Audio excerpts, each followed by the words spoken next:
join the Discord down in the description box below. I'm going to record this again because I had done this video and it is giving me a lot of feedback in terms of the one video that I did. I actually have a Ask HershNoeie, and someone sent me a question, but when I went through and recorded the first time, obviously I didn't have the microphone on. Now I did it again with the microphone on, but there was feedback from the other thing and this was delayed. I will say this, we've had a lot of internet issues here, so if my voice doesn't match what I'm saying, like there's a delay, there's not really much I can do. It's just the internet here is being impacted. We've had so many people that are on the internet now working from home, it's ridiculous. But anyway, so I'm going to play this video that he sent me, but first I'm going to go through, it was about a month ago. Be sure to join the Discord, because had this been in Discord, I would have saw it instantly. But because it was actually in on YouTube, YouTube will hold certain comments. If there's certain words in it, it will hold them for review, and then I'm able to decide if I want to accept the message or not.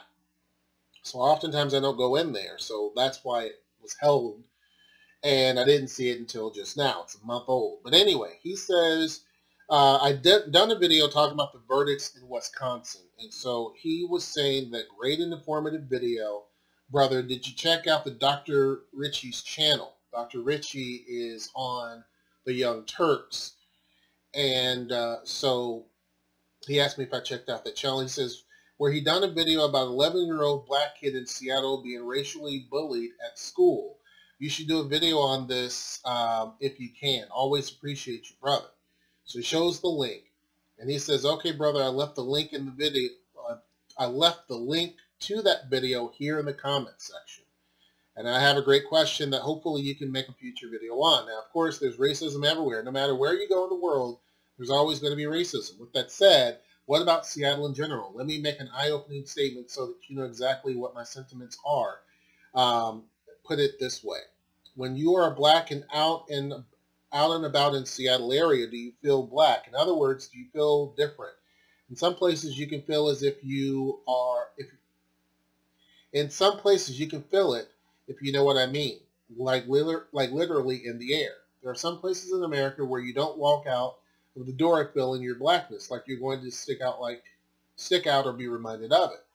When I was there with my ex-wife, I wasn't there for long enough of a proper time to gauge it. Closing statements, of course, Seattle isn't going to be comparable to places like Alabama or Mississippi, LOL, but if you were to measure the racism there, generally speaking, what other places would it be comparable to? So these are great questions. Now I'm going to play this video, and I'm going to have myself down in the bottom, so therefore it's not over looping or anything like it was. But excuse me, I want you guys to just kind of pay attention to what's been said. A disturbing trend of parents having to deal with racism inside of the schools, their children being victimized, and the administration doing nothing about it. Let me bring your attention to an 11-year-old kid who is being called the N-word and the school system not responding appropriately. This is in northeast Seattle, all right? Let's put a picture up of the parents. AJ and Craig Priscillius, all right? They are heartbroken. Their 11-year-old is transitioning to remote learning. Why? Because of his experiences with racism in Monroe School District. Fox 13 reported. It gets deeper. When asked about the racism at the high school, Monroe Public School responded via a public information officer with a letter that was previously released to parents. Specific questions went unanswered. When questioned about an 11-year-old driven from in-person learning, the district stopped responding altogether. They ignored it. Well, that's common in this situation because they ignored all of the warning signs and the bullying and the racism that led up to this. So, of course, they're going to ignore the local news agency who has now made an inquiry. There's more. According to the student's parents, it's a common feeling. They told Fox 13 that they even showed up for a follow-up meeting with the principal of their son's school, only to find that no one else had showed up. They note they received an apology and a rescheduled meeting. Why were they meeting? They were meeting because, according to Craig, the father, he started to be called the N-word, talking about the 11-year-old, to the point where he thought being called the N-word was just normal. He broke down and told my wife about what was happening, and he said, and I quote, "I don't know. Maybe it's just a thing kids say." Okay? AJ, the boy's mother, she said she felt like the district made their family choose between her son's safety and his education. Now, they say they're not set up for virtual learning. Okay? So that's not a long-term solution, said Craig, the father. Again, with that comment, it felt like we're being pushed out, added AJ, the mother. Instead of, how is he doing? What can we do? It was more, just so you know, this isn't something we're set up to do long-term. So what are your plans? I mean, damn. Kid being called the N-word, no response from the administration, not being held accountable, and then treating the parents this way when they're trying to do all they can to protect their child. They have now taken their child out of this institution. Now, what have we seen lately? We've covered it. Okay, so I'm going to stop it there, obviously, because I want to right here make sure that I move on. Now, one thing I want to clarify, which is not correct. I'm going to show you right here. This is, I'll make it bigger. Oops, make it bigger. This is Monroe, okay? Monroe. Seattle is right here. This is not Northeast Seattle, and it's not Seattle whatsoever. Seattle actually ends right up and through here, right? I used to live in this area, close to Bitter Lake. Bitter Lake is right here. I used to live right here. You have the town of Shoreline right up here, and then you have Edmonds over there and Linwood. Monroe is over here, okay? Now, this is what's considered to be the east side of Seattle. It's completely different. And one of the things that I tell folks is I get people who move here, and this is people of color, or if they're one of their spouses, or if their children are people of color. They move to some of these places because they look at pictures online of those cities, they look at the neighborhoods, and they're like, oh, the schools are this and that, and they're A+, this, and that. And the crime rate is super ultra low, and so then they move themselves there, which you can move wherever you want to move to. But I ask people, what about the diversity? Because similar to this gentleman's question, which is a great question, he's like, you can't compare it to Alabama or Mississippi. He understands that those places might be a little bit more hostile in general, culturally, than a place like far northwest Seattle or northwest Washington. That's not true. That's not true at all. Really, it's similar to what people have said about Atlanta and Georgia. You have Atlanta, and then you have the rest of Georgia. This is not a slam against Georgia, but you have the rest of Georgia. And there are people who will say, I live in Atlanta, but once you leave that general area, it's like, I don't know. Because there's history, right?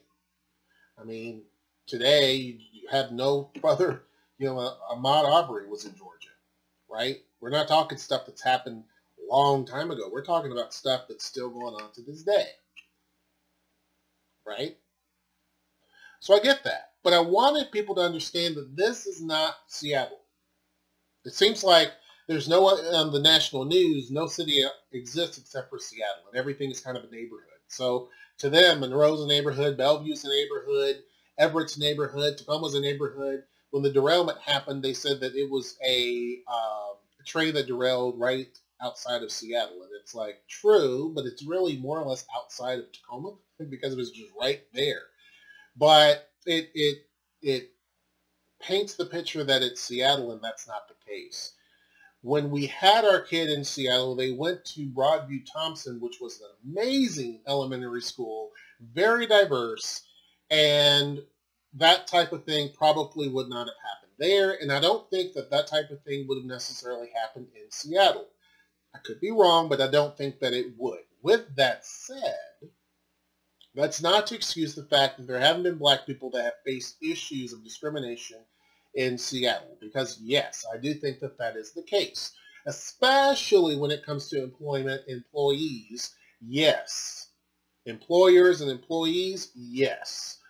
Partially because a couple of different things. You have people moving in from other parts of the country bringing their attitudes and intolerance with them. And you also have people who have lived here for a very, very long time, back before Seattle became this boom town, and they didn't have as much exposure to people of color like they do today. Similar to some of these other areas. When you start to leave Seattle and you go to some of these other places, the amount of diversity plummets pretty quickly. Right? Keep in mind, Seattle was at one time the biggest, whitest city in the country. And it slowly lost that a little bit ago. So not that long ago. So if that's the case with Seattle, imagine some of these other places. They look great. But when it comes to how your child is going to be treated in school, it's something to think about. There are certain areas that look great. They're hoity-toity and all this. But I would not put my child there. I would not raise my family there. When we look at Tacoma, Tacoma is the most diverse city that you can think of. When it comes to the black population, we have a greater black population here in terms of per capita than any other city in the Pacific Northwest.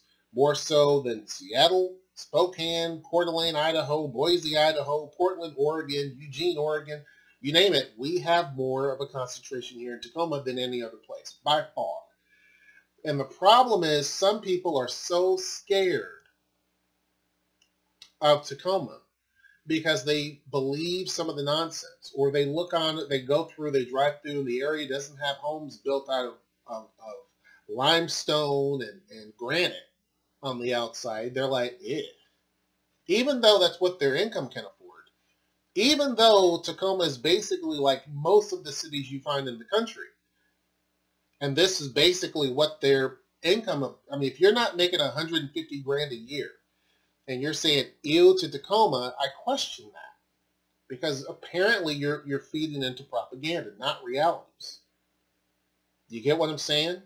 Now, that's not to say that Tacoma is ultra safe, because it's not. It does have its issues of crime. But typically, crime happens to people who are also involved in crime or something illegal. Vast majority of the time. That's not to say, and I'm not counting stuff like, a package being stolen off of your thing, or someone throwing a rock at a window and busting it, or some crazy stuff like that. That does happen. And if that happens to you, then you're a victim of it. Someone busting out your window, taking a computer, then it's like, yeah, but that's going to happen in Bellevue. That's going to happen in Smith Grove, Kentucky. That's going to happen anywhere. Because if someone sees something of value, they're going to break in. It is what it is. But people are afraid of here, so they move someplace else. And it becomes an issue. We have a gentleman that is moving here, and his question is about traffic and snowy weather. I understand the concern because I lived in Indianapolis, a place where it would snow a ton. My sister just yesterday sent me pictures of where in Smith Grove, Kentucky, 8 inches of snow. 3 inches fell in an hour. It snows there. Indianapolis is no different. I remember going into work and they're like, it may snow today, it may not. You go to work, everything's fine. It's not so cold out. You go inside, you work around noon. They're like, snow's coming. It's like, oh, around 1 o'clock, you may see a flurry or two and nothing, not a big deal. 3 o'clock, you look out, oh, there's a pretty decent dusting. 5 o'clock when it's time to leave, there's so much snow you can hardly drive. It's just, that's how it is. So I've seen so many accidents. I have never been in one, but I've been in some very close calls with bad weather and black ice. I get it. And in fact, there are certain areas here, when you look at this map, which, let me find it again. Let me go back to where that is. Here it is. If you look right here, winter storm warning. Why? Because this gets choked with traffic. It gets choked with snow. These are the mountains. And once you get past the mountains, like over in here, snow country. Snow. Snow. If you're really worried about snow, if once you get past the mountains, you're going to be dumped on. But even in the areas right there in the middle, snow country, and even in places like this, and I tell folks, snow, it just is snow.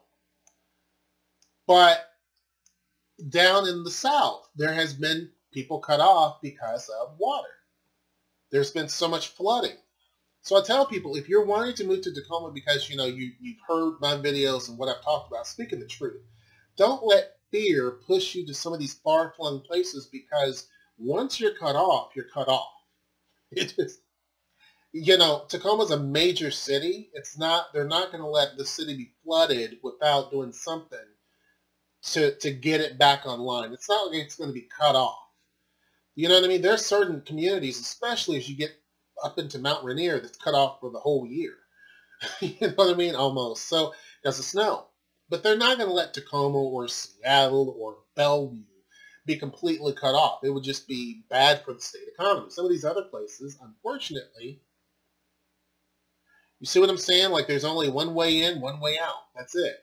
So think very carefully. People question schools, but there's a lot of things you can do. The other thing is politics. This school, and I assume, this is rural Washington. Politics play heavy in a lot of places, and I don't know for certain, but politics. The whole idea of the sickness is created, it's been weaponized. So places like Seattle, Tacoma, and these other areas, Bellevue, they probably have a lot of the whole,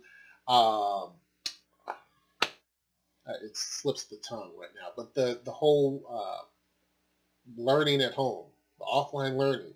I forget what it is right now, right? Our kids went through it for a whole year and a half. Yeah.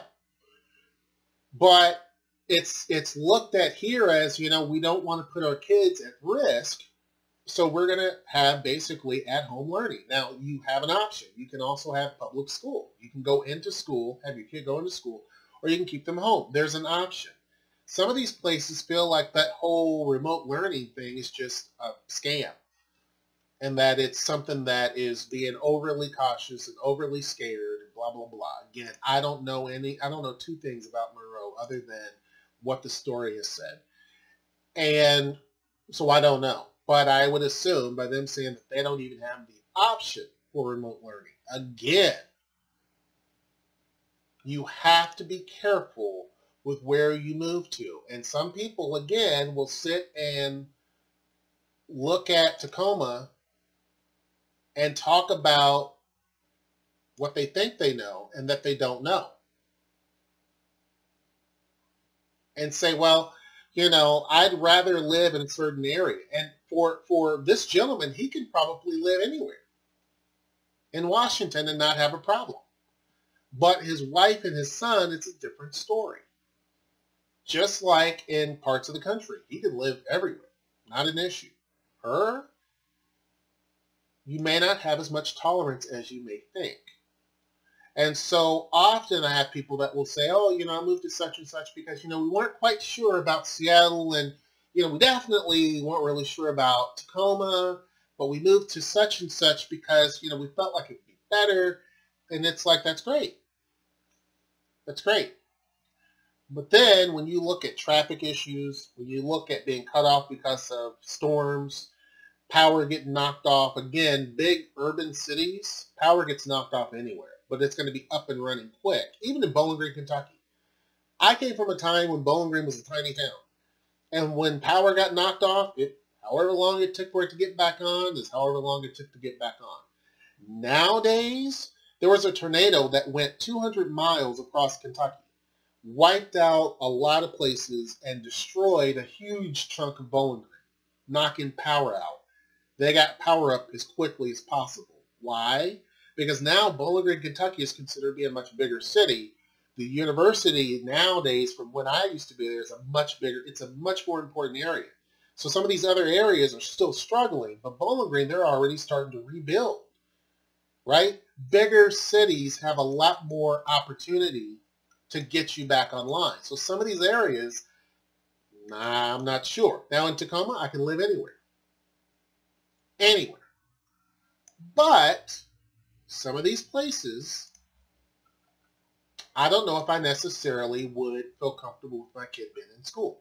I'm not saying that there's issues. But what I'm saying is that when you start to go to certain parts of Tacoma, the amount of diversity starts to plummet. I mean, these are facts. And you may have some people say, that's not, especially non-people of color. If someone white says, that's not true, it's all in your head, it's like you have no lived experience to even speak on it. So you don't know. You know what I mean? Like, I don't know what it's like to be a female. Somebody said, don't say females. Women don't like that. But it's all cultural based. It depends on where you are. Here, no one has an issue with saying female or male or whatever. Right? Because it's the idea is different. Here, the same thing. You know, back home, we would call indigenous people, which is what we say here. We would say either the I word other than indigenous, or we would say native, maybe. And in Albuquerque, it was native. Back in my hometown over on that side of the country, it was the I word.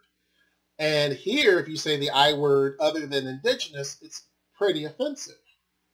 You see what I'm saying? Because in Tacoma, words definitely do matter. You may have bigots here throughout, and that's no question. I know of 3 female bigots, all white, in Tacoma. I know of them. One I know decently well. The other one I know for somebody else, and the other one I just through happenstance. And I'd say they're bigots, not that they're basically wearing robes and at rallies, but they're highly uncomfortable around black men specifically. And they don't have a problem with their intolerance. It comes off. So what I'm saying to people is that it's not a utopia down here. Even though we have the largest concentration, we have a huge concentration of different groups. I've had people ask, my spouse is Mexican, like, how's Tacoma? Huge population of Mexican people down here. And even in our neighborhood, like I said, I can live anywhere. But I don't want my kids to be the only people of color walking around. Next door to me is a Vietnamese family. Next door to me here is a Mexican family. Across the street is a white mom who's a single mom. Across the street is another couple, white couple, that don't have any kids. They have 2 dogs. Over there is a black family. Over here is a mixed race couple, a mixed race family. She's black, he's white. I bring that up because it matters.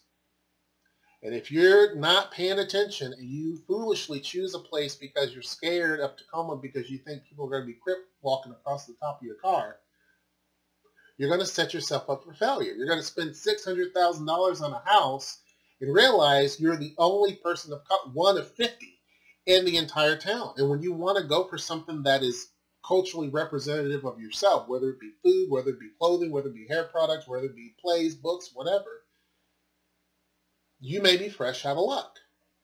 So to answer this person's question, when I was up in Seattle, I didn't experience, I'm not saying people don't experience racism, but I did not experience any sort of weirdness. I didn't feel like I was out of place, none of that. The only time that I have felt out of place has been in Bellevue. I can walk around Seattle with Noel, nobody cares. You go to Bellevue, even though there's a huge Asian population, the 2 largest populations are Asian and white. And you will see Asian and white couples all day long, but you don't see a lot of black and Asian couples. So yeah, I got stared at, Noel got stared at. mostly by white men. And this is not an attack on anybody. I shoot straight from the hip. I tell it the way that it is. So, yeah, that happens. Several, just no problem. And then when you stare back, they'll double down on the staring. That's Bellevue. Okay? This is not to knock Bellevue, but to be honest with you, if you are a black man and you have $1 million net worth, living in Bellevue ain't it. I'm just telling you. Living in Bellevue, it's a great city. It's a wonderful city. Don't get me wrong. Beautiful city. But I'm speaking from 44 years. January 21st, I'll be 44 years old. 44 years of experience, born and raised in the South. I can tell you, and I understand what the gentleman's saying, in the air you can just feel like you're not really welcomed. That you're not really, it doesn't feel right. And I have to be honest with you that, yeah, I felt that way in Bellevue. Absolutely. I did not feel that way in Seattle. It's not to say there's not bigots there. There are. We have a lot of people that come into this area from other places, so they bring their attitude with them. There's also people that have lived here for so long. Keep in mind, Seattle at one point was the biggest, whitest city in America. That has slowly changed. So you still have people that maybe never had any sort of interaction with black people, and they have their own set of views and their own cultural views. When I say cultural views, it's basically how did your family raise you? We're all a part of the American culture, but there's several cultures within America. You can be born and raised here. Your family could have been here for a long time, but still culturally very different. And places like Monroe, culturally, it probably is acceptable to sit and call black folks the N-word all day long in some families. So, of course, the kids are going to go to school and say that because it is supported at home. Right? So, it to me, and I'm just being honest, to me, it makes better sense to be in Tacoma as a person of color. I even know other people who who aren't people of color, who won't live any place else because they do like the diversity. There are some people who avoid Tacoma very much so because you have too many people of color. Sorry, but it's the facts. But anyhow, hi there. My little alarm going off. Anyhow, that's kind of my take on it. Here, I've never really felt that whatsoever. I have people go out of their way to say hi. It doesn't matter who it is. There's an old Asian guy who's probably somewhere in his 70s or so. He walks by. He'll say, hey, how you doing? I've had an older white gentleman who's down the road who walks his dogs, and he walks by, and I was mowing the grass. He was like, someone told me that you were thinking about wanting to mow my grass too. And I was like, yeah, it's on my list. I'm getting there. You know, I've had a white lady pushing her baby saying, hey, how you doing? Or I'm, in my car in the trunk and like, hey, how's it going? Have had that several times. Right? That's the beauty of living in a place that's very diverse. And therefore, my kids are in a place that's diverse. They're not going to go to school with, again, there's, even up the road, there's a lot of black and white. There's a lot of families who are one parent's black, the other one's white. You have a lot of that in this neighborhood. There's a little girl that gets on the bus who her mom is white. Their dad's black, right? Excuse me. We have people that come into the studio. There's a lot of Blasian kids, black and Asian, right? Come into the studio all the time, go to school with the girls all the time. It's common. So for my family, this area of the city that I live in, this city that I live in particular, is very conducive to my life. Now, if I was white and Noelle was white, whatever. There's not a place that I would be worried about. If I was a white guy and Noelle was Asian, Bellevue would be, and Seattle would be perfectly cool, right? But some of these other areas you're going to definitely feel, not only up in Seattle, but even down here. There's certain areas, certain places that it probably will be all right. I'm not going to have people beating me up and burning my house down. But on the same token, and there are people here even within the same area, same neighborhood, that are closet bigots. Of course, you can kind of just, by some of their actions, some of the things that they say, you can see that. But here it's pushed down. This is a city where equity does matter. I served on a board funding, a city board that's funding art programs. And one of the big questions for people submitting proposals was, how equitable is this? How much diversity do you have? Now, I've never been to a place where that is some of the things that you have to pass in order to get funding, because they want it to be equitable. They want to see various different communities represented. There needs to be stories about the indigenous population here and what they went through. We're sitting on indigenous land. We obviously need to hear those stories. You don't get that back in other places. Even in Albuquerque, I didn't hear anybody talk about that. You know, here they want to hear the stories of LGBTQIA. They want to hear the stories. They want that representation. You don't hear that in other places where that's been something that we want to hear the stories. Tell us more about this. Tell us more about that. What about this? What about that? Nobody gives a damn. Here you have an Asian Pacific Cultural Center right in Tacoma that celebrates, not tolerates, but celebrates people from Thailand, Taiwan, the Hmong people, Vietnamese, Korean.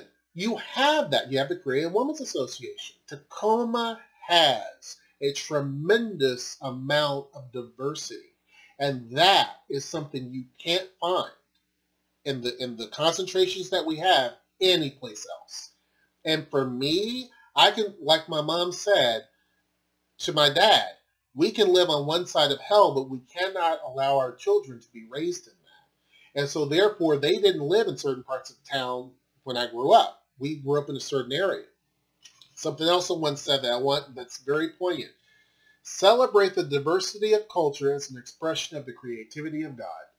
When I see people of different skin tones and different cultures, I celebrate that because I know that's God's creativity there. Let me bring in different people of different colors and different heights and different everything. Instead of shunning those people, instead of passing those people on, or instead of ignoring those people, celebrate that diversity. And you're not going to see that anyplace else. I can deal with a school that may not be to the high standards of stuff that you see in other areas. I can deal with that street light being out over there, but otherwise it's a safe neighborhood. I can deal with homes that may be 100 years old and they're not like got the latest, greatest poshness. But what I can't deal with is the bigotry and the hatred that I grew up with as a kid in school. I vowed never to allow my kids to go through that, because we also went through stuff like that in our school where kids would say the N-word all day long, where you got used to it. It became so common. It's so much so now that that word didn't even bother me. You see what I'm saying? Like, that doesn't mean that if someone directs it to me that you won't face the repercussions. But even there, a lot of the black kids, whatever, heard it so much. But when you start to direct it towards me, then that's a completely different story. And so that is what I try to get people to understand. You know, I try, especially people of color, think twice. Again, this is not the glam capital. If you want the glam capital or the pretty city, this isn't it. But this is a city where you have a lot more diversity. It's not free of ills. It's not free of bigotry. It's not free of all those things and intolerance. But you're on a better platform than you are in a lot of other places. There are other places that have almost no crime. There are other places that have almost no bad streets whatsoever in terms of potholes. And they're all pretty and landscaped and beautiful flowers and all of this. But if you're a person of color, how well will that community accept you? Will they celebrate you, or will they not even tolerate you? Anyhow, let me know what you guys think. As always, be sure to join the Discord. If you have questions like what this gentleman had, it's better in the Discord because I can find it instantly and it's not held up. Make sure that you like, share, subscribe, and comment. What do you think? And until next time, I will see you. Take care.